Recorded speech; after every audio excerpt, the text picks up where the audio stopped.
Ek kan jou hoor. Ons is so maar, ek kan jou hoor. Ek moet eintlik inzoom om jou te sien. So baie mense vra vir my na buite, wat is die geheim? Hier langs my staan eintlik maar my begin geheim.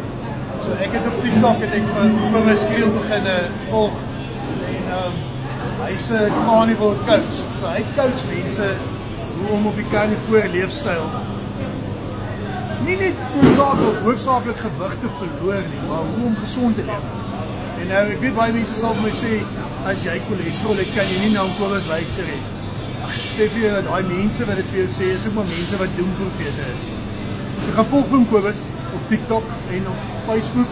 Is hy Kobus Kriel, carnivore coach en die lekkerte is, hy leer vir jou vleis eet in Afrikaans en dan so 'n paar keer 'n bietjie Engelse woorde, maar hy kom ook maar hier van Naboomspruit af en Naboomspruit met jy ook Engels praat vir selfverdediging. Regtig? So, ja, definitief, really nou.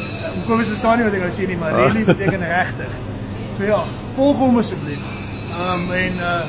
Ons is hier in vleisparadys, so in Waankou in Naboomspruit en hy net kom kyk of ek die regte goed in my trolley het. Hy kom opcheck op my om te kyk of daar enige groente of vrugte is.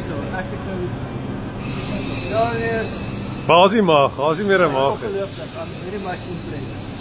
Dankie vir hom.